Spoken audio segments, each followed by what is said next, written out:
Welcome back to another episode of Starving Artists. My name is LJ Jones, and I am so excited for today's episode because today I bring in a real life friend of mine, like my legit brother. Well, not blood brother, but he's my guy. I would like to welcome to the podcast my guy Adam Hamill. What's up, man? LJ, how you doing, man? I'm good, brother. How you been? Dude, life is good. Considering everything that we're all dealing with, there's no complaints in my world. It's not worth it anyway. So we're just gonna roll on.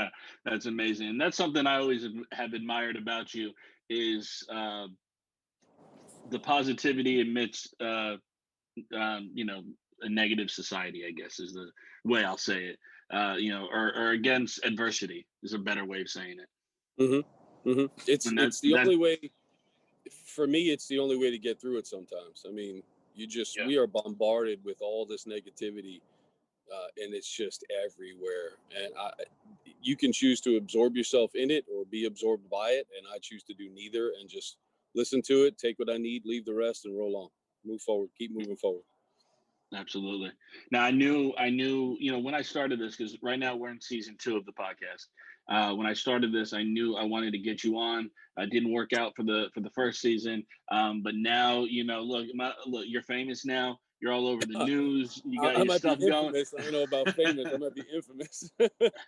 This is perfect. You have always. I've known you since I was 12 or 13 years old. You've always been, an inspiration to me. So I know you'll be an inspiration to our audience. I appreciate it, man. Thank you. It's humbling. It's very humbling to hear somebody like you who has worked so hard. I mean, put everything together, filmed your own movie. You're an idol. You're an inspiration to me. So just so you know that, if I've never said that to you, then I gotta say I'm sorry because you're an inspiration to me. You got a movie out. I mean, you filmed a movie. How many people can say that, man? I mean, that's an amazing thing. Yeah. No, thank you, man. So let's. I'm gonna take it back for us, right? So I met you when I was 12 or 13 at church camp. Yep.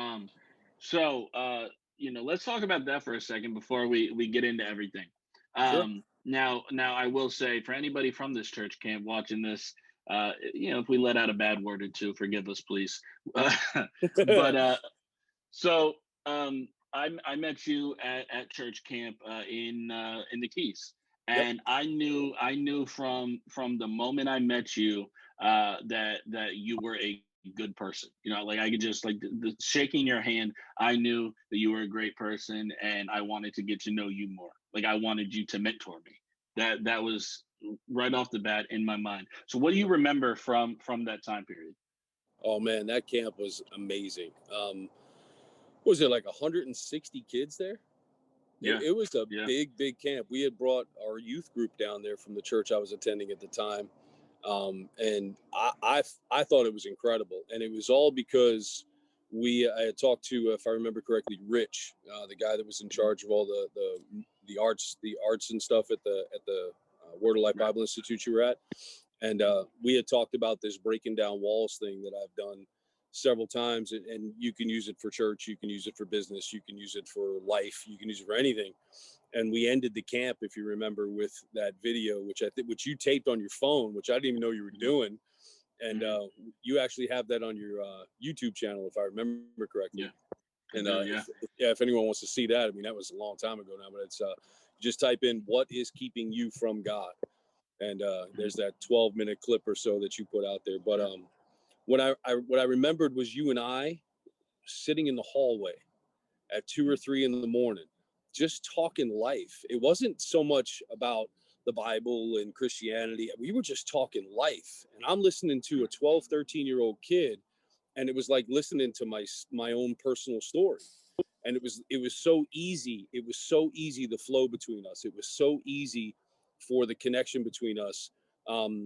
If you want to say father son kind of thing, because Lord knows I could be your dad, man. I'm 50. So, but it was an instant friendship, and it was a unique friendship because I had never personally experienced a friendship with somebody so much younger than I was that was so relatable. Um, and just the way we clicked and vibed and the whole nine, and we've stayed in touch. We've seen each other a few times, and we talk all the time on the phone and text messages, and helping you do the movie. It's just been an incredible journey knowing you through the ups and the downs, and being able to pick you up when you were down, just like a couple weeks ago we were talking about some of the stuff you were struggling with, and after that phone call, the text messages from you change, and you can. I'm not going to take credit for it per se, but something about yours and my relationship that happened that day has been an ongoing journey that I have genuinely enjoyed being on through the ups and the downs. Sure, and I appreciate that. You're somebody I always know that no matter what it is I'm going through, I can call you. I can count on you just to be there. To talk to me off the ledge. You've done that a time or two or three or more, and Yeah. you've been a blessing in my life. And look, man, I know a good amount of people who know you. And they always talk about how you've been a blessing in their lives too. So I just hope you know that how important you are to many people. I appreciate it, though. Appreciate it. The feeling is mutual, very much so. Awesome. So let's go all the way back. Let's talk your background. We did have we had a little pre-production talk, right? Mm-hmm. And Yeah. and usually, and I told you, I always come into these things with some pretty in-depth outlines and discussion points. We don't really have that here Mm-hmm. because our conversation always just flows so freely. But I want you to talk to me about your background, where you came from, what are some things that you've gone through, and then that way later we can see what that transition period in your life was. Sure. Yeah. So yeah, the floor is yours. So born in 1970, probably long before anybody who's listening to this was even a thought in somebody's mind. But born in 1970 at Misericordia Hospital in the Bronx. Lived in the Bronx with my mom and my dad and my sister until I was 6 years old. We moved to Yonkers, right on the border of the Bronx then. Lived there from the time I was 6 until I was 19 and a half when we moved to Florida in July of 1990. Started doing drugs when I was 9. Was actively using drugs by the time I was 12. Used them all through high school. Got caught up really, really bad in my senior year of high school. And I mean, I always did what I had to do in school because I knew how important that piece of it was.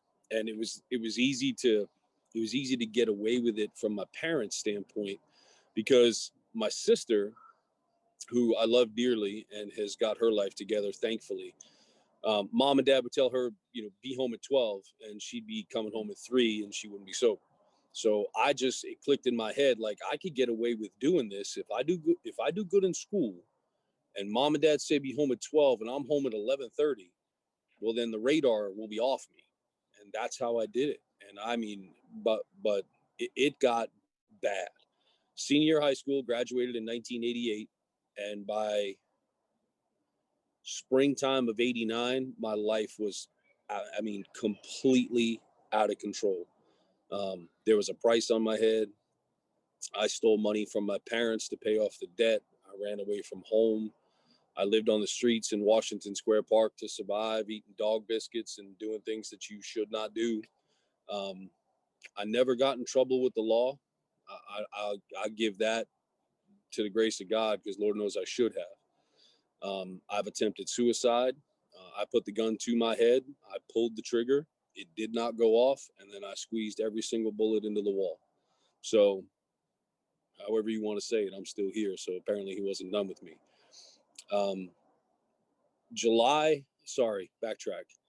April of 1990, my parents came to Florida, and they said, they came to Florida on vacation. They come back from vacation. They said, well, we bought a condo in Florida in Jensen Beach. And so we're going to sell the butcher business. I grew up cutting meat with my dad in the butcher business. We're going to sell the business. We're going to sell the house. And when they're gone, we're gone. And so I was just like, yeah, I'm not worried about that. I don't want to, that's fine. You guys can go. And so I didn't think it would happen as quick as it did. They got back in April. They put everything on the market in May. And by June, business was gone, house was sold. Wow. Yeah. So that's fast. Again, I said, I'm not coming to Florida. I got nothing in Florida. I want to stay here in New York. My pops pulled me aside. He said, give me 6 months. He said, if in 6 months you hate it, I'll write you a check for $5,000. I'll pay for your plane ticket and I'll send you back. If you want to go back to New York, you can go back to New York, because you have two choices. You can come with us. There will be rules and we'll give you a chance at a new life. You can start to rebuild yourself, or you can stay here and die. Take your pick. He tough loved the heck out of me. So in my head, I was like, I'll go to Florida for 6 months, hang out at the beach for a little while, get $5,000 and come back. Mm-hmm. So June 30th of 1990, massive going away party. Got into the moving van at about, 3 or 4 in the morning, and we proceeded to drive to Florida. July 4th of 1990, we got here, 3 in the morning, 4 in the morning. Someone at mom and pops were exhausted. I dug out the coffee pot, made coffee, and we're in this penthouse condo, corner unit, top floor, overlooking the river and the ocean in Jensen Beach, Florida. Nothing like I'd ever seen before, unless I was watching Miami Vice, no pun intended. So I made coffee and I walked down to the pier that kind of went out over the ocean on the back of the condo, and I watched the sunrise for the very first time over the ocean. And that was the beginning. That was literally the dawn of a new day, and that was 30-something years ago. And it's been a journey of ups and downs, but the tick has just constantly gone up. It's never wavered to the point where I felt like I was in a pit anymore. It's just been an amazing journey since then. But if I didn't leave New York, I can honestly say you and I would have never become friends. Doubt highly I'd still be here. Wouldn't trade growing up there for anything. But I'm glad I got out when I did. Still miss, some of the people and stuff like that, especially as I've gotten older. But coming to Florida and then going to the Carolinas for about 8 years and then coming back to Florida, I wouldn't have the children I have. I wouldn't have the life that I have. Every single decision got me to where I am right now. And where I am right now, sitting on my back porch in front of the river, I have zero, again, like I said earlier, zero in the complaint department. So that was the quick skinny of my 50-year life. But like you said, yeah. Go ahead. I suffered abuse. I was sexually abused. There was emotional and verbal and some physical abuse in my household. I think we've all been through it in one way, shape, or form or another. We've all been through something that could easily send us down the spiral where you got the gun to the side of your head so quickly. And for whatever the reason that gun didn't go off that day, for whatever the reason is, and maybe it's so that you and I could have this conversation today. And maybe it's so somebody who's listening to this goes, I don't have to go down that road. Maybe that's what it's all for. I don't know how God works sometimes. I just kind of run wherever he says run, and I'm just going with it. Right. Yeah. So like when you look back at it now, what were some of the, I know your story. I know, you just told everybody. You were in a dark place growing up, and then from the man you are today, you're one of the most positive people I know. I said in the beginning of this, like in the midst of adversity, you remain to be positive. You don't seem to waver, and I'm sure you have those days, of course. But what was that journey like? How did you have to reset your mind? Like, what were those steps that you had to take to go from a negative mindset to as positive a mindset as you can have? Before the trip to Florida, June of 1990, a few months prior to that, it was early April. It was before my parents came to Florida to vacation. I can tell you to this day where a 3-day crack binge started, and I can tell you where that 3-day crack binge ended. But some 30-something years ago, those 3 days of my life, nobody I have ever known has ever been able to tell me anything about those 3 days of my life. There's 3 days of my life that are legitimately gone. I woke up in the back of my car. It was a 1975 Grand Prix. It was peach with a white vinyl top and white vinyl interior, white wall tires. It was, I thought it was cool, but it wasn't. But anyway, I had a quarter tank of gas. I had no money. I had burned every bridge of every friendship that I could possibly imagine. And as clear as you and I talking right now, I heard God say, I did not make you for this. I had given up scholarships to colleges for football. I had given up so many things for drugs, and we'll microcosm it to that. But because of where I was depressed, I lived two lives. I mean, I learned that. I had to learn that, along the way. But I genuinely lived two lives, and probably more than that. I was a miserable inside. I was a miserable human being. Nothing. There wasn't an amount of money. There was no clothes. There was no girlfriends. There was no sex. There was no anything that could provide me any type of long-term happiness or any type of peace and joy. The only thing I did was escape. But mom and dad didn't know. None of my teachers knew. My football coaches didn't know. Guys I played football with on the weekend didn't know.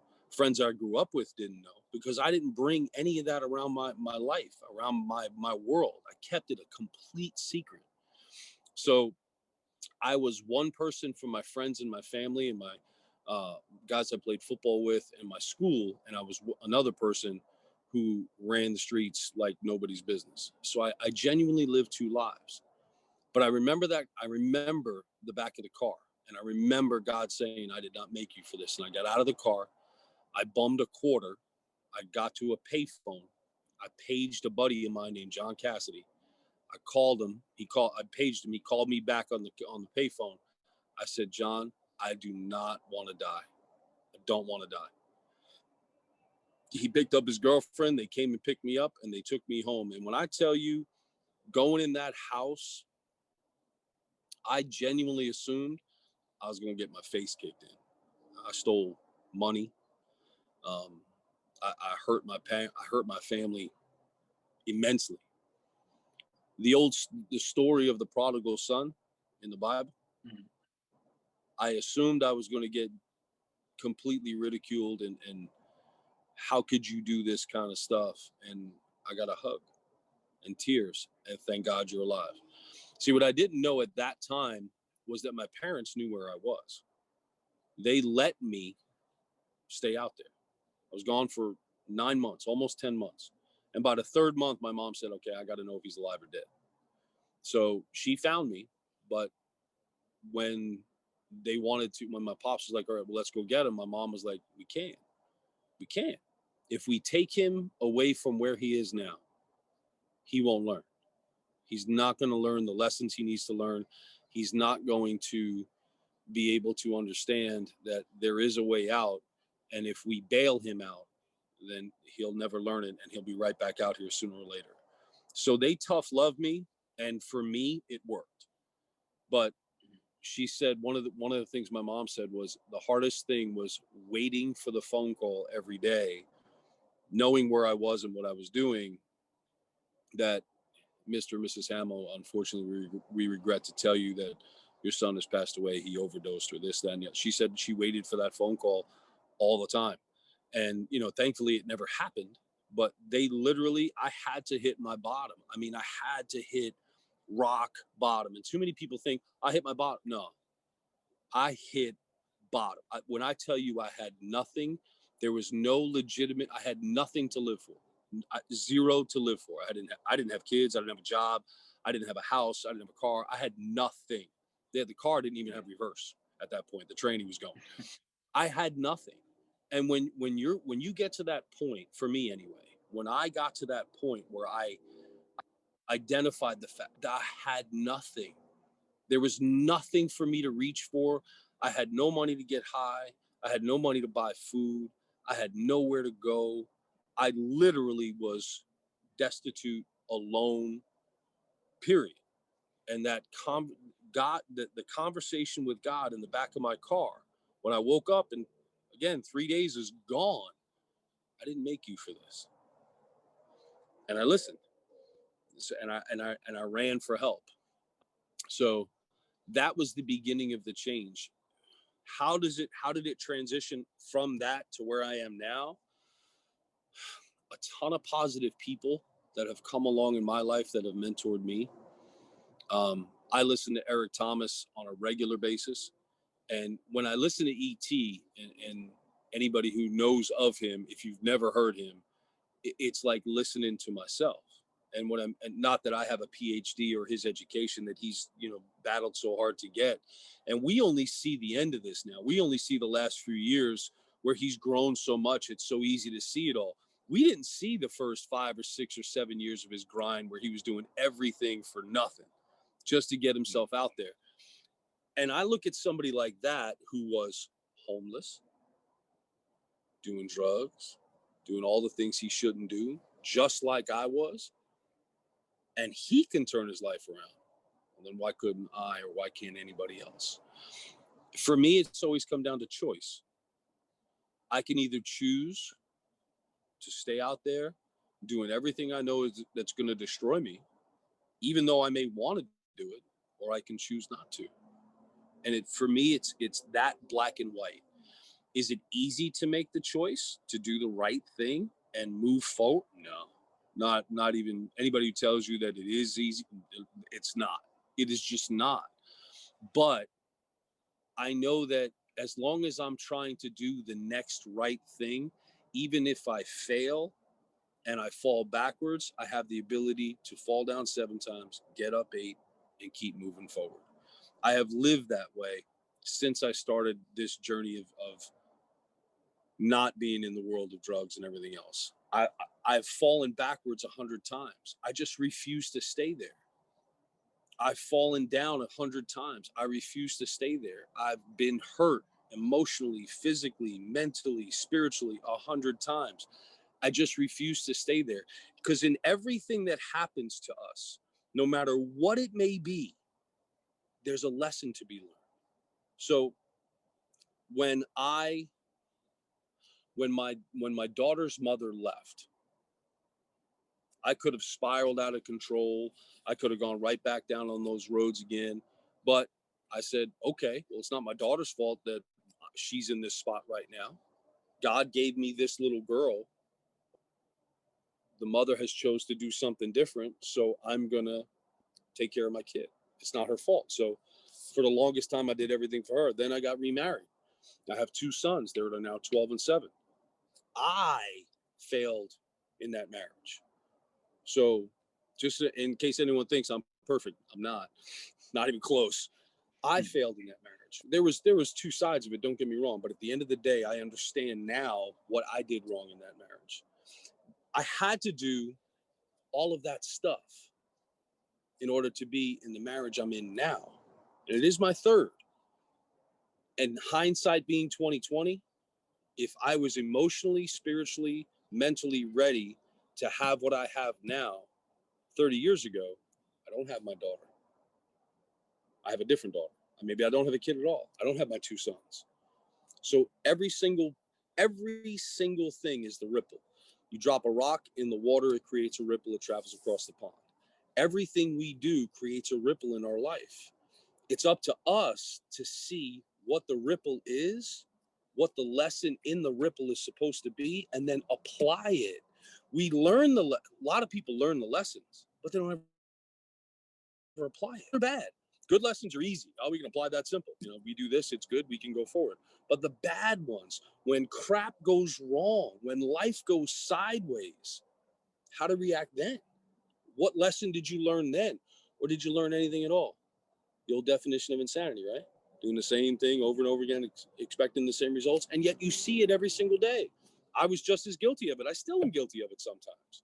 But the journey from a negative attitude to a positive attitude started with that epiphany moment that we all have. We've all had it. You've had it. I've had it. Anybody listening to this has had it.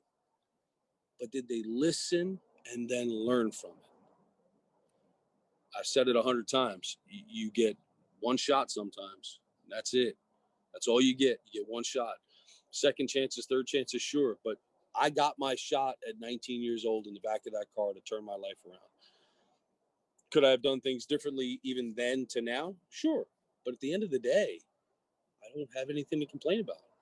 I got a job, had a job all the way through this whole COVID nonsense we've all been dealing with. I got a roof over my head. I got 3 healthy kids. I'm healthy. Wife's healthy. I got a car. Got a new deck in my backyard. I live on the river. What do I complain about? What is there to complain about in my life? I'd like to make more money. Sure, we all would. For what? Does it solve anything? No. And maybe it helps you pay your bills a little easier. It doesn't make you happy. I learned. You're making me think of a friend of mine, Bruce. I worked with him at the hospital I worked at in the past, and he had his degree in psychiatry, right? He had his bachelor's in psychology, one of the two, and he was working this job that paid minimum wage in the hospital, and very smart dude. And I remember one day, him and I worked side by side every shift, and I remember asking him, I said, why are you working this job when you could be making a lot more money, like in your field? And he said, for what? For what? He said, my bills are paid. I'm healthy. My wife's healthy. Food's in the fridge. What do I need more money for? My bills are paid. I'm good. I'm happy. Why stress myself out with other stuff when I'm taken care of, my family's taken care of? So you just put me right back into that conversation I had with him. It's the truth. And I think it's an important thing to realize. When I was in my 20s, I was chasing the dollar. I was always trying to make more money. Always trying to make more money. I don't do that no more. And maybe it's a little bit of wisdom. Wisdom comes with age. Maybe that's a little bit of it.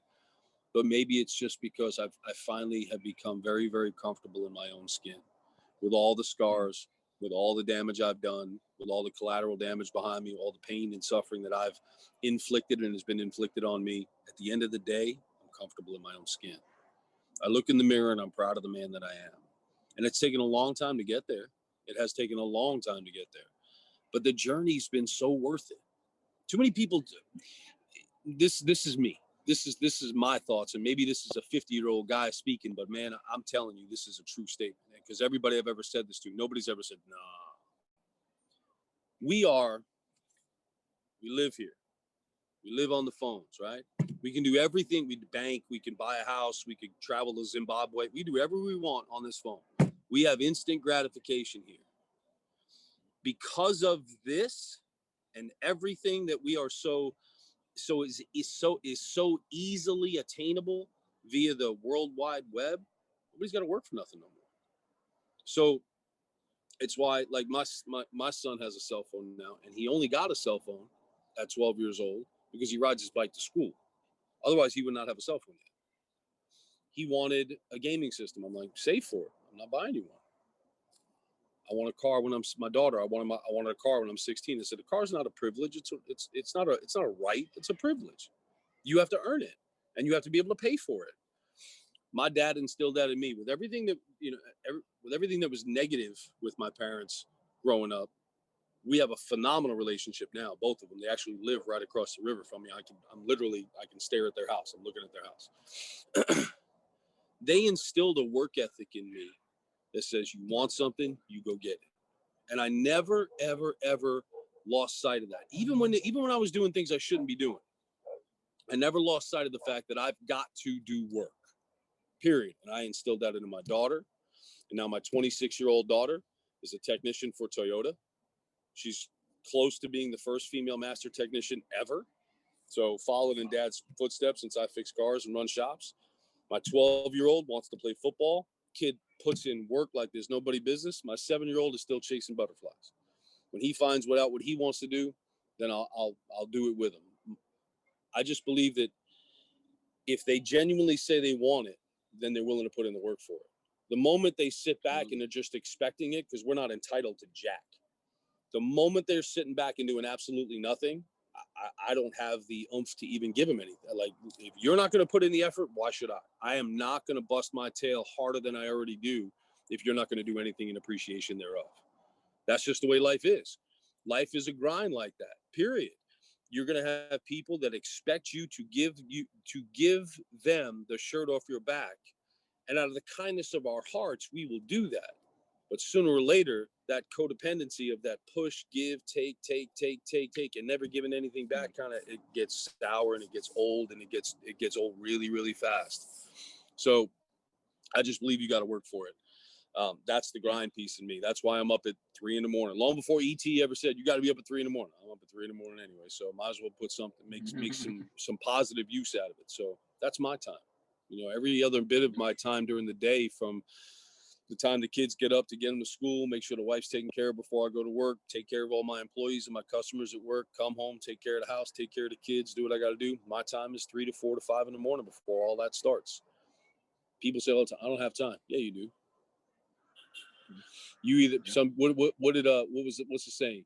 Some people want to sleep not as much as they want to breathe. You'd rather sleep. It's a fact. Yeah. I don't. In the book, the book I recommended to you. Oh yeah, I started reading something. Oh, did you? Yeah. So something I learned from that book, and it's something everybody's heard, but the way he laid it out, it's the thing of choose your hard, right? So choose your hard. Do you want to get up at 3 a.m. and put in the work? For example, so I want to get healthier. You know what I mean? I want to lose my weight. I want to get healthier so I can be here for my kids 20 years from now. You know what I mean? Right. So what have I started doing? CrossFit at 5:30 in the morning. Do I want to do that? No, not really. But I'm choosing my hard because I know it'll be beneficial for me and my well-being and my family in the future. So choose your hard. What is it you want, and what are you willing to do to get it? Yep. To earn it, to deserve it. Yep. Well, we all deserve it. Don't Yeah. get me wrong. I spoke on that Okay. before. Yeah. I believe that everybody deserves what they want. Very few people are willing to put in the work in order to earn what they deserve. Sure. So you mentioned grind. So let's get to it. Rise and grind. Adam Hamill, talk to me about rise and grind. Well, I can't.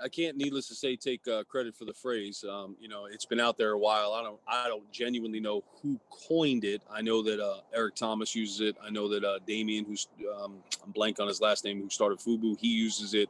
In fact, his book I think was called Rise and Grind. But that saying, you rise up and then you just grind.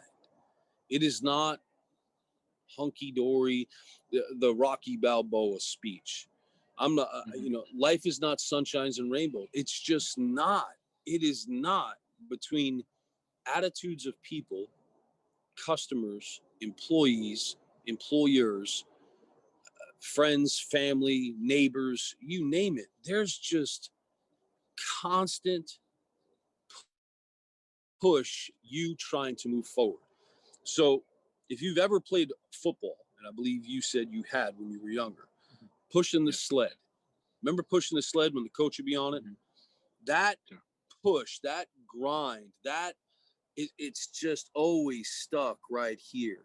No matter how much my legs hurt, no matter how much my back hurt, no matter how tired I was, it was the constant push forward, no matter what. And for some reason, it stayed. And I genuinely don't know the why.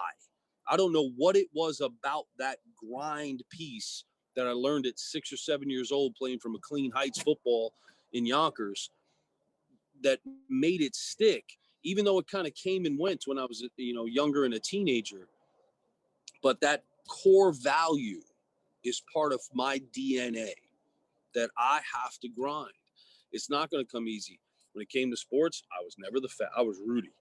I was never the fastest. I was never the biggest. I was never the strongest, but I will outwork you. I will out hustle you. I will out grind you.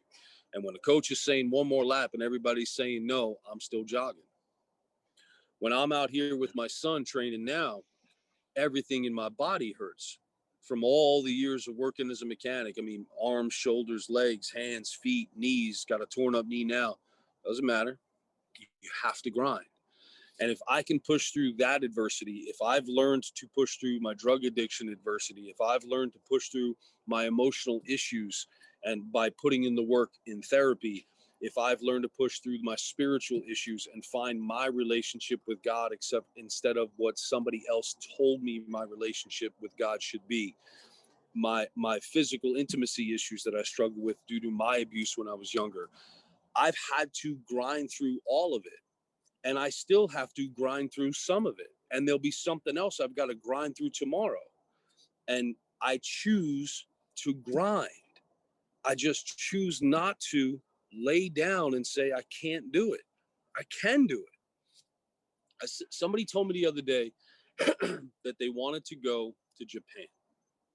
I said, okay. I said, well, why don't you go? He said, well, COVID. I said, all right, I'll give you that. But why haven't you gone? Well, the money for the flight. All right, well, have you even attempted to do anything? Oh, no, not really. So you say you want something, but you're not willing to do anything for it. You're not even willing to. I said, you understand that you can actually get to Japan by never getting on a plane. All you have to do is get to California. Get to California, you can get on a boat and you can go to Japan. Well, how do I get to California? You can drive, you can take a bus. If you legitimately wanted it bad enough, you put a backpack on your back and you can walk. It may take you longer to achieve your goal, but if it is genuinely your heartfelt goal, you'll do whatever it takes to get there.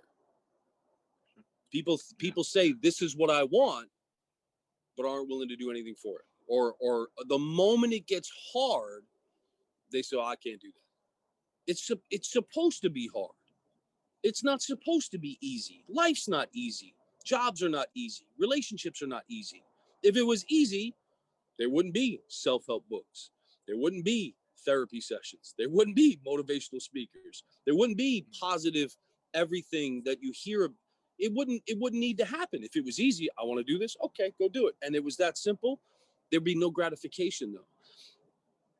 When you grind through whatever the struggle may be, and you come out the other side, either healed or physically stronger or in a better place or in a better job or in a better situation, the sense of gratification and the feeling of growth, those epiphany, those aha moments I talked about years ago, those aha moments, when you see them, they open up so many other doors.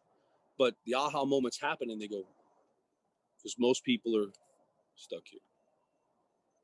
Yeah. This is taking me back to sitting in that church, hearing you, give your message, and it's the same topic. It really is. When you look at it, it's what are those things that are standing in your way that make up that wall in front of you, and are you willing to put in the work to break down that wall? Yep. Are you willing to go off the stage and shatter the wall no matter what it takes? So what I'm gonna do right here in the interview, in the as we edit and release, I'm gonna have Derek, cut in a little piece of that, just so everybody can That's see cool. it if they hadn't, and then we'll include the link in the bottom so they can see the full thing. But honestly, this conversation is bringing me right back to that moment and how you mentioned pushing the sled has stuck in your head all these years. That message of all right, just the realization of knowing what your maybe not issues, but what are the things standing in your way, and just being able to pinpoint it so you're aware of what it is, so you can figure out how to tackle that. That has been stuck in my head since age 13, and something that I still to this day implement in my life so I can overcome certain obstacles. Well, and you have to. It's like anything. In order to solve the problem, you have to identify the problem. The problem with that is most people identify the very superficial thing. Okay, this guy over here is pissing me off. Well, why is he pissing you off? Whatever he's doing is kicking in your psyche, in your heart, in your soul. It's clicking, it's pushing a button that you have to identify what the button is. It's not that he's pissing you off. It's identifying the button inside you from whatever happened, that whatever his behavior is is making that button go click, click, click, click, click, that panic button inside you go off. You have to identify what the button push is, not his behavior. Yeah. Everybody identifies his behavior. He's being a jerk. Well, what is it about him that's clicking in you so hard? That's what you have to figure out. Too many people just say, he's being a jerk, that's my problem. It's not. The problem's in here. The problem's always in here. Yeah. And that's, I don't know if you're that far in the book. In the book, I didn't say the title earlier. Pages. Just a few pages. So they in the subtle art of not giving a f fuck whatever. It talks just about that. So like, you know, somebody their existence might tick me off, but what is it? You know, exactly what you just said.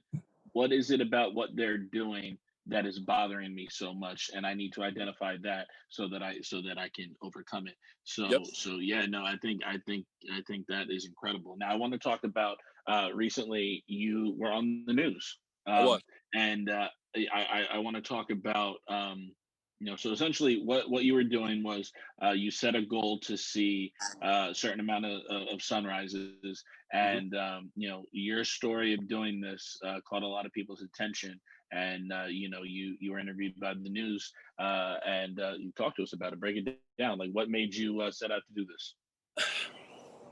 It goes all the way back to when I first moved here, and the dawn of the new day, the sunrise as a kid, as a 19-year-old kid, and never seeing one before. Never seen a sunrise before. Seen pictures, but never actually watched the sunrise. Even back when we were on vacation as kids, and never saw the sun break the horizon line. So that July 4th of 1990 has just always resonated so much in my head. I decided part of it's growing older. At 50 years old, the truth of the matter is, there are fewer days, fewer sunrises ahead for me, more than likely, than there are for my kids, for you, than there are behind. That's just the truth. You know, at 40, you kind of think it. At 50, it clicks. It really does click. Like, there are definitely going to be fewer days ahead than there are behind. So I can't speak for anyone else, but I would venture the guess most people can say that they have never seen 100 sunrises in their lifetime. They've probably seen 5 or 10, maybe, when they're on vacation. They never genuinely appreciated the significance behind what it means. So I decided to set out a goal of 100. And like I said, I genuinely, when I set the goal, I've always believed set the goal really, really high. And if I attain 80% of it, I'd be okay with that. I'd still want the goal to be hit, but I would have been okay with 80%. Halfway through it, I was at like number 54, and I was like, this is attainable. So in August, the gentleman who did the interview, his name is Ron Burke. He works for WPBF News, and we have become friends over the past couple of years. A couple of years ago, we had the hurricane that devastated Puerto Rico. The place I was working at, we were a drop-off point. He interviewed me there just for the work stuff. He came in to get brakes done on his car, and so he follows me on Facebook, and he asked me. He said, "You know, I see your Rise and Grind stuff all the time, and I read them, and I love what you do all the time." He said, "But explain this whole sunrise to me. This whole sunrise thing." I said, "Well," said, "if you really want to understand it," I said, "you got to be there for number 100. He went, 100. I said, "The goal is to see 100. He said, "Well, where are you at now?" I said, 81. At the time, I was at number 81. And he was like, "What's the purpose?" I said, "It goes back to getting to Florida, but it goes back even further than that to when my daughter was born. When my daughter was born and I held her for the first time, May 13th, 1994, and was holding her in my arms and saying, oh my gosh," actually I said, "Holy crap, I'm a dad." That was a completely dawn of a new day kind of moment. It's those epiphany moments. Every single day the sun rises, we have an opportunity to do it different. We have an opportunity to do it right. We have an opportunity to change something. And too many people take that opportunity for granted. So I thought, as the thought process evolved in this, and I was talking to Ron about it, I said, I thought, if I can take the time and drive roughly 2,000 miles back and forth to the beach and spend roughly 2 hours each day. So 2,000 hours of my life away from family, and give somebody else some of the same perspective that I have in my life, how could I possibly not do it? And it was a hard thing to do. It was really hard. There were days where it was raining and I'm like, man, I don't even know if I'm going to get it. And you'd be amazed at how many times it stopped for 10 or 15 minutes, just long enough for me to catch the video of the sunrise and the message that came behind it. So I'm telling him about it, and he was like, man, there's something there. He said, you keep me in the loop. You keep me on track with this thing. He said, when you hit around 90, 92, so from there on forward, I sent him the picture, sunrise number 82, 84, 86, 87. He pitched it to his producers, and they were like, yeah, in this time with this COVID thing we're all dealing with, that message of positivity, we need to get it out there. So he came out the day, if you saw the news thing, the day he was out there was sunrise number 98, because he couldn't be there when the Friday he was working, the Friday that it should have been number 100, and it turned out to be the Friday after Thanksgiving, which was unintentional. But he wanted to get some shots at the beach, and then he came by my shop and interviewed me there, and they edited it all together and put it out there. What amazed me is when it was going on, within minutes, people from all over the country shooting me messages on Facebook like, this is an amazing thing. This is so inspirational. There is time to do things better in our lives. There is time to take in and appreciate the goodness that's out there. There is time if we make it. And that was part of that's the grind part. Like, I work 10, 12 hours a day. I do football with the kid. I do art with the other kid. I got to be a good husband. There's my time is stretched, but there is time if it's important. And the appreciation for me in this entire whole 100 sunrise thing, it was the appreciation of having a new day, of having an opportunity to impact myself, my family, my friends, my coworkers, my employees, my customers, my people in my life that are even just happenstance, chance people that come in and out. It provided opportunities to bless people. My Facebook following grew like 300 people after that. It was, again, I don't do it. Please understand this. I don't do this rise and grind for any other reason but me. I genuinely do this stuff for me. And it turns out what I'm doing for me is helping other people. And I'm all for it. If it benefits somebody else because of something I did, well then great. If they can learn from my mistakes, great. If they can learn from my positive message, fantastic. But I do it to remind myself, like when my memories pop back up, wow, I remember that day. I remember what I was feeling that day. And then I look and say, and then I ask myself, did I learn from it? Did I get out of this what I intended to get out of it when I wrote it? And so it turned out to be something pretty big. I think over 2,000 people viewed it. People still shoot me messages about it. It's pretty cool. It was a pretty unique experience. It was very humbling, that's for sure. One thing that one of the many things I love about you, and it's something that's even becoming more abundantly clear now, is how intentional you are in pretty much everything that you do. You exactly what you just said. You look back at your memories, seeing what you posted a year ago, 2 years ago, and asking yourself if you learned from it. Like, I think that is great insight and something that more of us should do. I read your rise and grinds every day. And sometimes I miss a couple days and I'll go back and I'll binge read all the posts. And it's always definitely inspiring and encouraging. And now I see it getting darker back there. So let's hit our last point.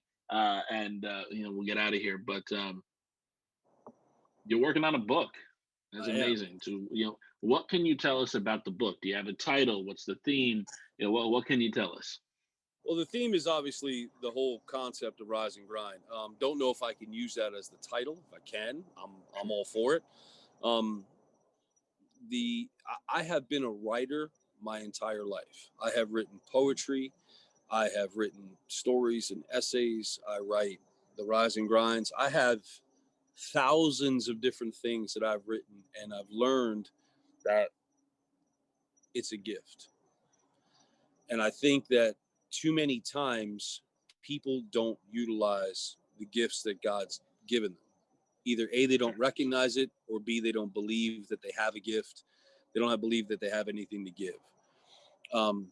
I genuinely don't know if my writing is God-given blessing to somebody else, but it's been a God-given blessing to me. Because when I was in my darkest of times, writing got me out of many of them. When I was in emotional stuff, when I was dealing with pain, writing gets me out of it. And now, writing lets me tell my wife every single day that I love her. Helps me tell my parents how much that I appreciate them. Tells my friends how much I appreciate them. So, a friend of mine, John Puritz, asked me one day, "Why don't you have a book?" Like, I never even thought about it. He said, "You should write a book." He said, "I went to somebody with an idea. I didn't even have any content. 2 years later, I had a book." He said, "You have years of content. Put it in a book." Yeah. My buddy Paul Grady said the same thing. He said, "You need to put it in a book. You need to write the book." So started the process a couple of years ago, and not exactly knowing how I wanted it to go, I've learned to let it go and just let God flow it. If all goes well, I should have my first rough draft ready to be proofread and edited and tell me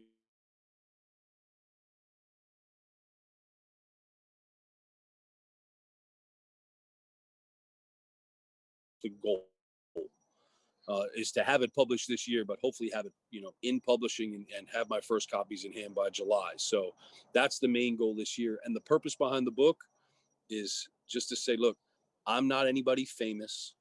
I'm not some multimillionaire. I'm not a professional athlete. I'm not a musician. I'm not Bill Gates. I'm just a guy, just like you. I'm just a human being, just like you. And I have been through it, just like you. And you don't need some famous person to give you their way out. You got to find your way out. And maybe, just maybe, hearing a story from an average middle class income father of three, stepfather of three, so father of six, been divorced twice, drug addict, person who got his life together, maybe, just maybe, that's a little more relatable than the famous guy who's writing a book because somebody said we can put it all together for you. So that's the purpose behind it, is to try and be relatable to the average human being without having to be some extraordinary thing that social media has made into this massive. I'm not I'm not an actor. I'm not a famous athlete. All of those things. I'm just a guy. And to me, that's more relatable than the famous person who can tell his story, even though their stories are great. I'm not saying they're not. You hear, guys like Allen Iverson, who came from nowhere, guys like Antonio Brown, who was homeless, came from nowhere. They have great stories. They really do. But they're on a level that's above you and me. They're in a world financially that's totally outside of the world you and I live in. Maybe if you see somebody in a world that's the same as yours, has some sort of outlook that's a little different, maybe yours can change. That's the purpose behind it. That's amazing, and I love it, and I can't wait to read it. I'm so excited to buy. I'm gonna buy 10 copies and just pass them out. Just pass them out to people. I'll send you 10. I'll send you 10. You gotta buy one.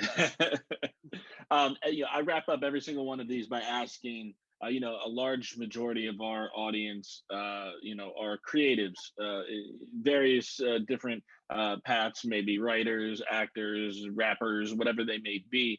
And a lot of them might sometimes be contemplating giving up. So the goal of each episode of Starving Artist is to leave them inspired. So what advice would you give to anybody who may be contemplating giving up whatever it might be, even if it's outside of the creative path. And it's just, I'm in school to become an accountant, and I'm going to give up. Like, what advice would you give? If a 50-year-old guy can identify his gift at 43, 44 and start pursuing it then, and for the past 7 years has never really stopped pursuing it, but in the past couple of years has really picked up momentum, then your 22, 23, 24-year-old self, there's no reason for you to quit, because even if you attain your goal, the sunrise thing is a perfect example of this. My goal was to see 100. Yeah. I saw 106. I could have stopped at 100. That was the goal. That was what the news story was about. I could have stopped right there and said, okay, that's done. But it's not done. I saw 106. So even if you achieve your goal, it doesn't mean the work stops. And if you think doing everything at 70% is going to get you where you want to be, it might, but it's going to take you that much longer. Don't quit. Do not quit. If you know in your heart that, if you know in your heart that is exactly where you're supposed to be and exactly what you're supposed to do, then no matter who says no, there's somebody out there that's going to say yes. You just got to find that person. And it doesn't matter how long it takes you. It doesn't mean that you're going to achieve the goal the way you think you're going to achieve the goal. You're going to achieve the goal the way you're supposed to achieve the goal. And you have to appreciate whatever portion of that you get.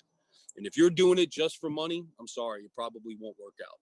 But if you're doing it because it's your passion, if it's what you love, if it's in the microfibers of your DNA, then the definition of success may have to change for you, but you will be successful if you do not quit. Just don't, no matter what, don't quit. The Bible says, fall down 7 times, get up 8. I have fallen down 7,999 times. I've gotten up 8,000. I just refuse to stay down, no matter what. Refuse to stay down. Refuse to stay down, no matter what.